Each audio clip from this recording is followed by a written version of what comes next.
Monsieur Hippolyte vous a demandé qui parle. À cette question, j'ai essayé de répondre par une autre question, et en particulier, j'ai voulu me dérober, j'ai répondu « on parle ». En fait, on a eu le dernier mot, si je puis dire, puisqu'on m'a demandé qui est cet on. C'est ce que je voudrais expliquer très rapidement. Cet on, c'est ce que l'on pourrait appeler un inconscient impersonnel, ou plus précisément, un inconscient culturel. C'est-à-dire que le sujet de la plupart de nos conduites, de la plupart de nos pensées, de la plupart de nos réflexions, ce sujet n'est pas un je personnel, mais un on impersonnel, ce on impersonnel étant ce que les individus qui ont reçu la même éducation, au sens très large, au sens à la fois de prime éducation et d'éducation explicite, donnée par l'école par exemple, ont en commun. Et en fait, ce que les individus ont en commun, c'est en quelque sorte ce sens commun grâce auquel ils communiquent et grâce auquel ils sont capables d'actualiser des sens particuliers. Pour prendre un exemple, je pourrais reposer la question que posait M. Hippolyte en ces termes: qui écrit une dissertation? Et cette question reviendrait à une autre qui donne des sujets de dissertation. Ayant posé ces deux questions, je pourrais répondre, encore une fois, on écrit des dissertations, ou on donne des sujets de dissertation, ce qui reviendrait à dire que celui qui donne le sujet de la dissertation et celui qui rédige la dissertation n'est qu'une seule et même personne, si tant est que le mot personne ne soit profondément déplacé dans le cas particulier. Bon. Pour illustrer ce qui a l'air peut-être d'une boutade, il faut argumenter un tout petit peu, et en effet, dès que l'on analyse, par exemple, statistiquement, le retour périodique des sujets de dissertation, on est très frappé qu'il y a une sorte de grande année des sujets de dissertation, que les sujets de dissertation reviennent avec une certaine régularité. On peut même observer que les sujets de dissertation d'une époque sont très caractéristiques de cette époque, si bien qu'on pourrait proposer, de même que l'on classe les ères de la préhistoire d'après les fossiles qui les caractérisent, de caractériser les ères de la vie intellectuelle par les sujets de dissertation qui en sont en quelque sorte les fossiles. Il y a des sujets qui sont dans l'ère du temps et qui sont, avec des décalages variables dans le temps, des sujets donc qui se remanifestent dans les dissertations. Maintenant, qui répond à ces questions beaucoup plus impersonnelles donc qu'elles ne voudraient l'être? C'est encore un on, et le sujet dissertant est un sujet fabriqué par une certaine éducation qui utilise des schèmes de pensée profondément inconscients, même s'ils ont été enseignés consciemment. Et ici, je rappellerai par exemple la thèse célèbre de Panofsky, montrant que, grosso modo, la cathédrale gothique, la cathédrale de Chartres par exemple, est construite selon un plan en 3 points qui n'est autre que celui de la somme de saint Thomas. Et en fait, lorsque un sujet dissertant fait une dissertation en 3 points, il est d'une certaine façon le contemporain de saint Thomas. Il actualise un schème de pensée profondément enfoui, profondément inconscient, qui lui a été transmis par des voies conscientes ou inconscientes, et qui structure sa pensée en lui sans lui. C'est pourquoi, quand par une sorte d'illusion de la subjectivité, nous avons l'espérance de penser en première personne, nous sommes un peu comme la colombe légère dont parlait Kant, qui s'imagine qu'elle volerait mieux dans le vide. Et en fait, ce que le sociologue s'efforce de récupérer, en quelque sorte, c'est ce sens que les sujets sociaux engagent dans leur pensée, dans leur conduite, sans le savoir, et qui a été déposée en eux par une prime éducation ou par une éducation. Eh bien, je voudrais revenir rapidement sur la question par laquelle nous avons commencé hier.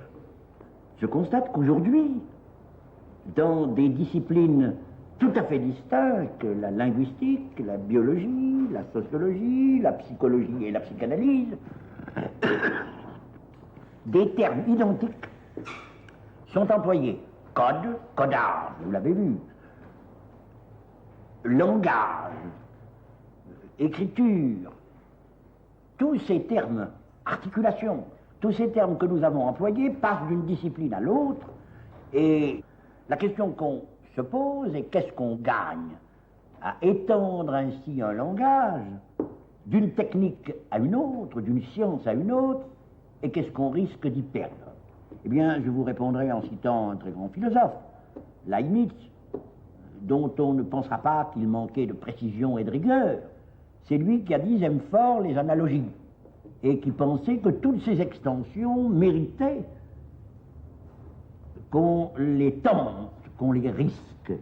Mais par ailleurs, ce philosophe était en même temps, cet inventeur du calcul différentiel et intégral et des diverses forces du système, était en même temps quelqu'un d'extrêmement rigoureux. Il est certain que le mot code, qui est employé pour la transmission d'un message dans les télécommunications, et vous savez à quel point ça joue un rôle dans le monde moderne, depuis la télévision, la radio, le télégraphe et le téléphone autrefois, et le fait de comprendre le message, de pouvoir le déchiffrer, mais de pouvoir le communiquer et le faire comprendre. Un problème beaucoup plus grave que je ne peux que toucher en passant est le problème de l'extension à la biologie. Il arrive qu'ayant affaire à des enfants, à mes enfants qui sont médecins, et ayant travaillé, ils travaillent sur la virologie et la médecine tropicale, et moi j'avais travaillé un peu sur la théorie des communications dont je me figurais qu'elle était purement une théorie mathématique. Et tout d'un coup, une conversation avec eux, ils se mettent à parler le même langage que moi. Ils m'expliquent qu'il y a dans les gènes un certain nombre de caractères, que ces caractères forment des combinaisons, que ces combinaisons se transmettent bien ou mal à l'individu et maintiennent la spécificité de l'espèce, et qu'il y a en quelque sorte un chiffre qui domine toute la nature biologique et avec lequel ils sont obligés d'opérer, par des messages qui se transmettent d'une façon chimique. Voilà un même langage, qui est celui des communications et qui est celui du langage, et qui s'applique à la sexualité, à la combinaison des caractères. Est-ce que nous y gagnons? Est-ce que nous y perdons? Bien, la question, pour un philosophe, et on gagne toujours à ce que s'établissent entre des disciplines des relations qui seules permettent les véritables révolutions intellectuelles. Mais il se trouve que la question a peut-être un sens, et ce n'est pas par hasard que j'emploie le mot sens, un sens un petit peu différent. En somme, tous les termes qui conviennent à la discipline du langage se sont étendus à des sciences. Science de la communication des messages où on mesure des quantités d'informations. Science biologique où il y a une architecture héréditaire qui se transmet, se conserve ou s'égare en route. De là les monstruosités. Il se trouve qu'en passant par là, et en tentant d'établir certains modèles formels qui conviennent à toutes ces disciplines, on est revenu sur le langage lui-même, et on s'est mis à traiter le langage comme s'il ne servait pas à dévoiler, à révéler, à exprimer un sens, comme si finalement on tentait d'évacuer la notion de sens. Je crois que c'est cette question qu'on voulait me faire poser, c'est le problème de la sémantique par rapport à la syntaxique. On a été profondément sensible à toute l'architecture du langage, à toutes les connexions internes à la phrase comme aux mots, comme aux articulations des mots, et on a traité le langage comme s'il ne comportait pas essentiellement la promotion, le développement et la communication d'un sens, bien que la sémantique soit fondamentale dans la linguistique actuelle. Mais je pense que c'est cette question qu'on voulait me faire poser, je la pose donc en dehors même et comme un résultat des relations entre les disciplines elles-mêmes. Cette évacuation du sens, après tout, c'est un petit peu la linguistique qui, dans son histoire, tout au moins jusqu'à son histoire la plus récente, l'a mise en avant. C'est bien un peu des linguistes qu'est venue cette hypothèse de travail, de tenter de, pendant au moins toute une grande partie de leur parcours, de traiter le langage d'un point de vue, disons, analogue à ce qu'ont fait les behavioristes en psychologie, c'est-à-dire d'évacuer le plus possible le sens. Je ne suis pas sûr que ce soit purement par la rencontre interdisciplinaire que cette évacuation du sens se soit produite. Il me semble qu'il y a un mouvement fondamentalement dans l'histoire de la linguistique. Et des mathématiques, permettez. S'il y a une influence d'une discipline, c'est une influence des problèmes des ensembles mathématiques et des formalisations et des langues formelles des mathématiques. C'est ça, je crois, qui a servi un peu de modèle dans la linguistique. Il n'y a pas de doute qu'à un moment donné, qu'on peut dater, c'est 1933, c'est l'année où Bloomfield a publié son Language, qu'il y a eu un moment où la linguistique a décidé de faire une cure formelle, parce qu'elle s'apercevait que la manipulation imprudente des significations, qu'elle empruntait à d'autres sciences, peut-être de la même manière critiquable qu'aujourd'hui on lui emprunte à elle, cette manière d'emprunter à la psychologie, à la sociologie de ce temps-là, peut-être à la philosophie aussi, ne menait à rien. Et Bloomfield a proposé de faire abstraction dans l'analyse du fonctionnement du langage de toute référence à la conscience, aux idées, à la pensée, aux sentiments, et la linguistique a fait cette cure de rigueur formelle pendant une trentaine d'années. Surtout la linguistique américaine. Cette cure a été moins facilement acceptée en Europe. Aujourd'hui, tout le monde est d'accord que la linguistique étudiant la communication des hommes par le langage, et le langage étant fait pour véhiculer des sens, il serait vraiment paradoxal de continuer à se désintéresser de ces problèmes de signification, et la sémantique est là pour nous rappeler son existence. Il se trouve que cette cure formelle nous a fourni des instruments de travail remarquables, la phonologie, la syntaxe structurale. Il se trouve aussi que lorsqu'on a voulu vérifier à l'intérieur même de la linguistique si ces admirables modèles de la phonologie, c'est-à-dire de la linguistique formelle et structurale, nous aidaient à quelque chose en sémantique, on s'est heurté à des difficultés. La sémantique était et est encore la partie de la linguistique actuelle, structurale, fonctionnelle, formelle, où les résultats ne suivent pas les espérances. Nous n'arrivons pas aujourd'hui aussi facilement ni aussi brillamment à formaliser le système des significations véhiculées par une langue que nous sommes parvenus à formaliser la phonologie d'une langue, ou même que nous parvenons, au prix de plus de labeur, à formaliser sa syntaxe. Il est certain que des tentatives ont été faites, et parmi les psychanalystes, récemment encore, des tentatives pour appliquer un certain nombre de schèmes qui sont aussi bien d'ailleurs, dire que ce sont des schèmes linguistiques, on peut dire que ce sont aussi bien des schèmes structuralistes en un sens, parce qu'après tout, la linguistique a été elle-même influencée par des modèles qui ne sont pas uniquement nés de sa propre science.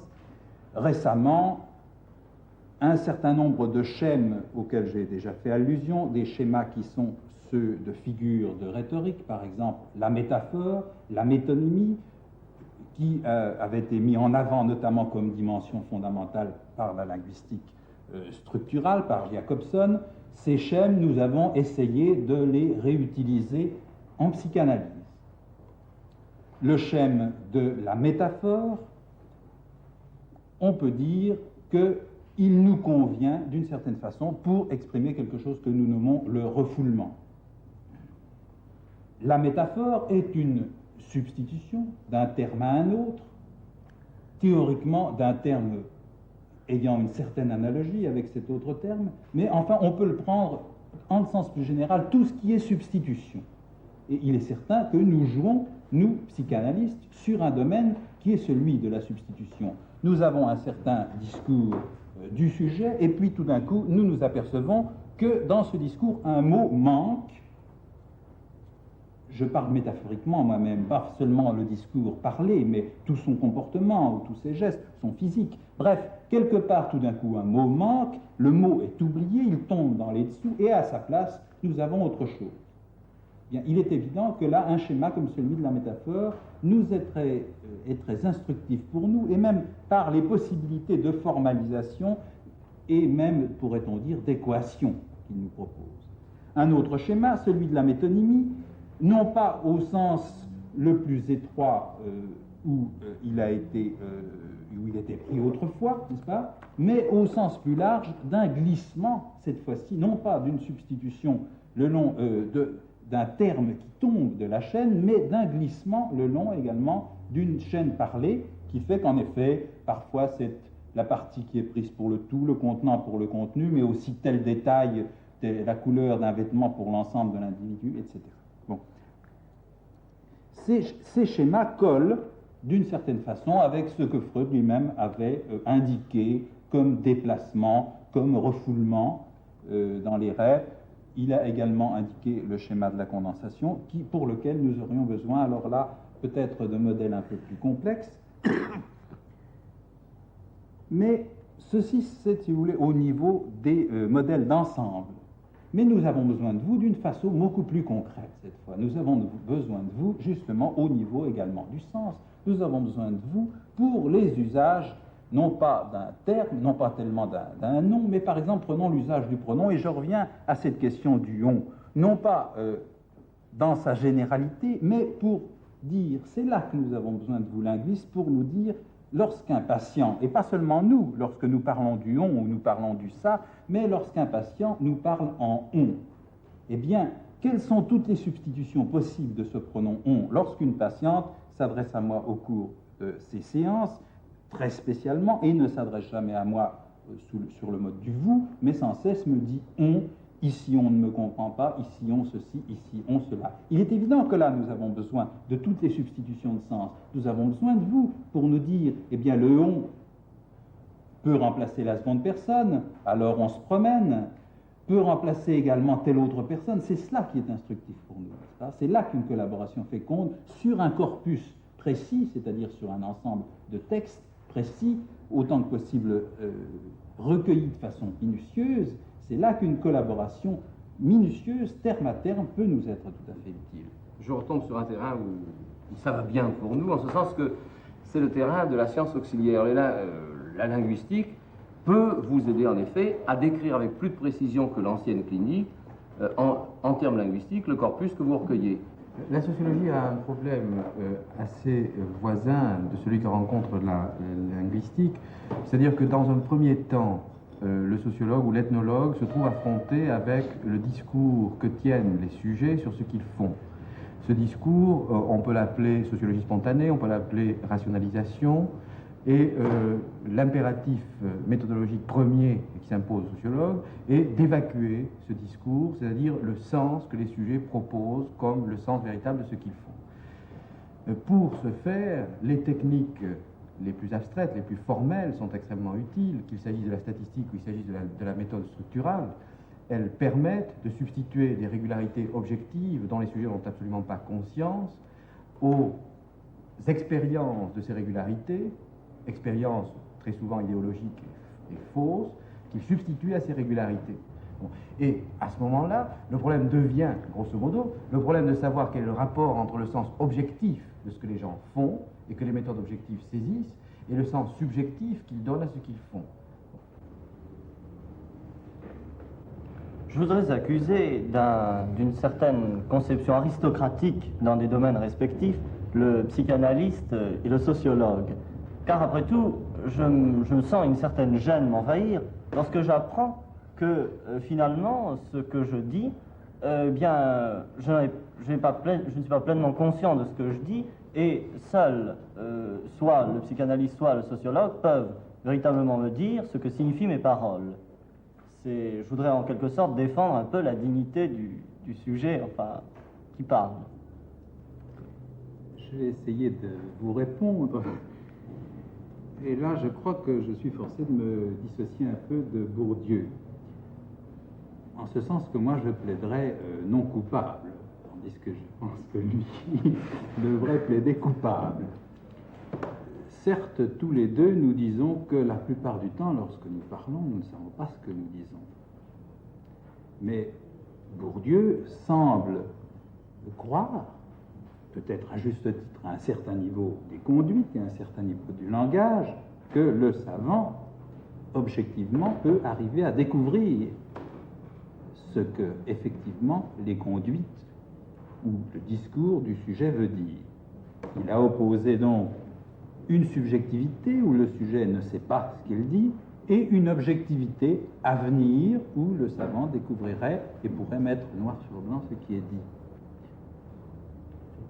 Sur le premier point, sur le fait, encore une fois, que le sujet ne sait pas ce qu'il veut dire généralement, je suis d'accord, mais je ne pense pas que le savant, et je ne mets pas le psychanalyste dans la position justement du savant, je ne pense pas que le savant, à mon niveau, puisse dire ce que le sujet veut dire, mieux que le sujet lui-même.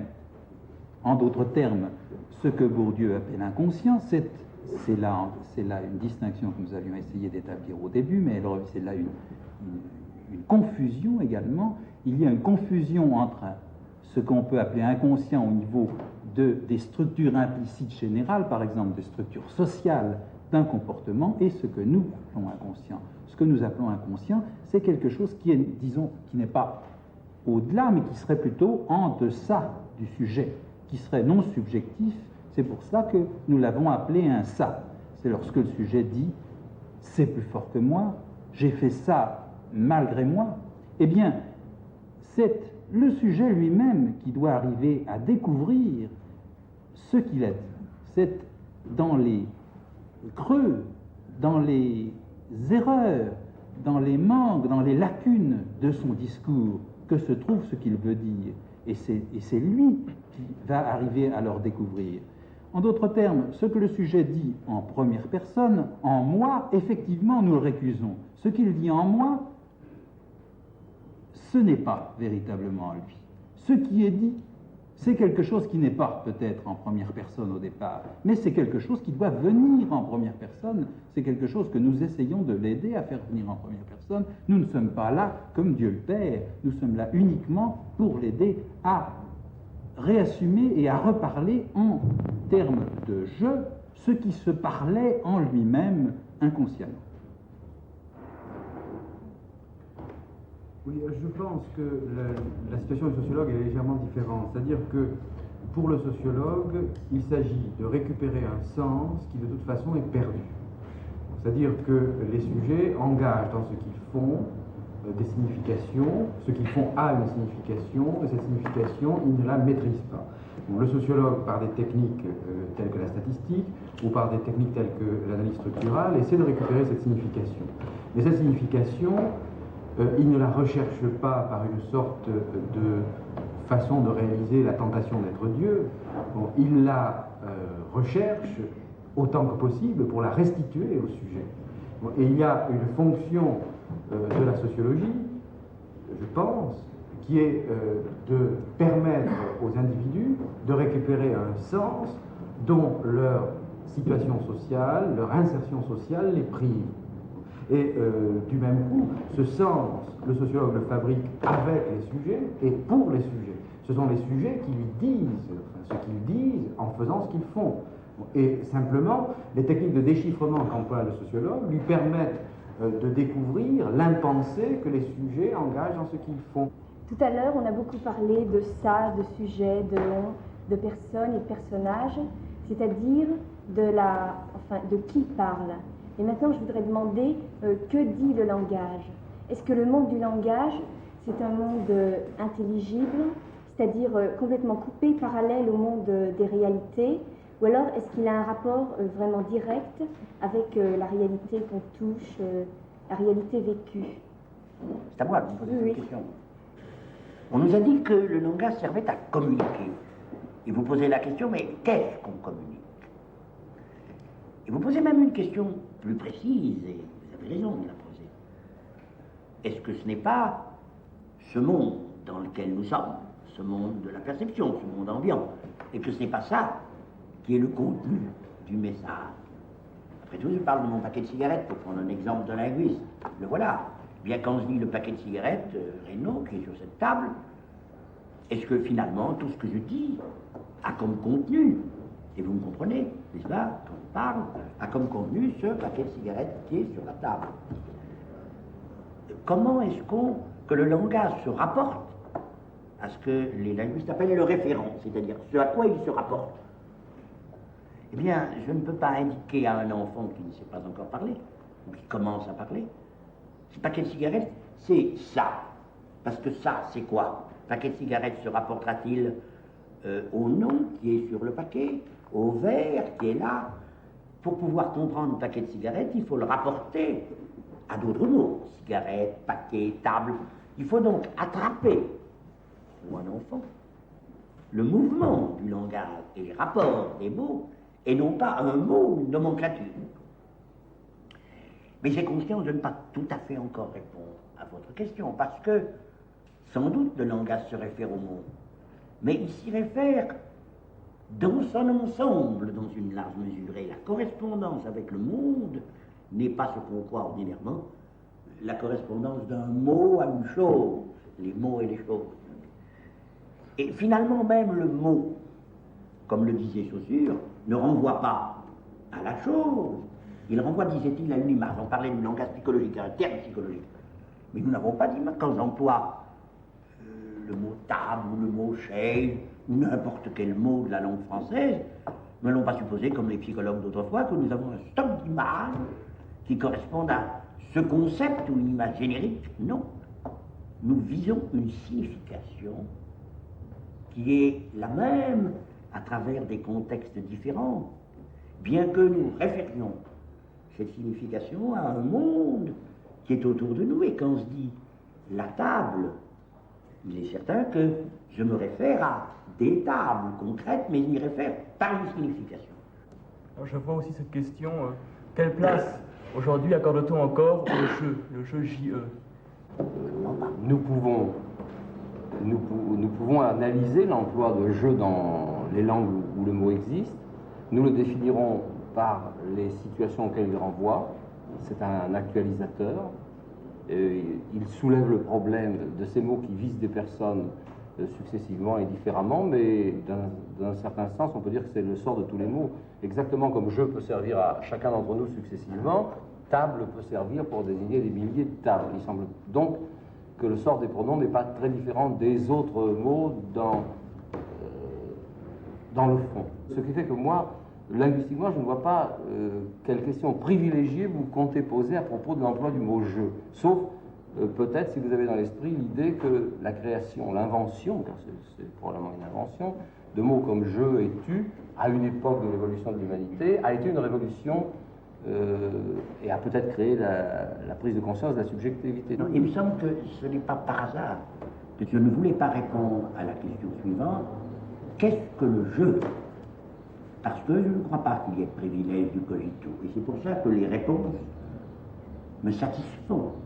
Le jeu se constitue dans un champ, comme un certain nombre de significations, qui a des privilèges dont le linguiste, dont le psychanalyste, dont le sociologue va me parler, et non pas comme quelque chose dont moi, philosophe, je partirais d'un champ de signification et dont ces significations trouveraient aussi le jeu. Mais je n'en partirai pas comme de l'expérience fondamentale. Je ne suis pas cartésien. Et si le jeu doit pouvoir accompagner toutes mes représentations, il n'est pas dit qu'il les accompagne. Dans la série animée par Madame Dina Dreyfus, inspectrice de l'Académie de Paris, assistée par Alain Badiou, Marie-Hélène Lavalard, Camille Pernaut, Pierre Trottignon, c'était la dernière émission sur le langage, prise de vue à l'American Center for Students and Artists in Paris, images Georges Meunier et Daniel Sarade, son Georges Dadoun, script Marie-Vonne Blais, montage Josette Jourdan, assistant réalisateur Jean-Jacques Chocmendès, réalisation Jean Fléchet.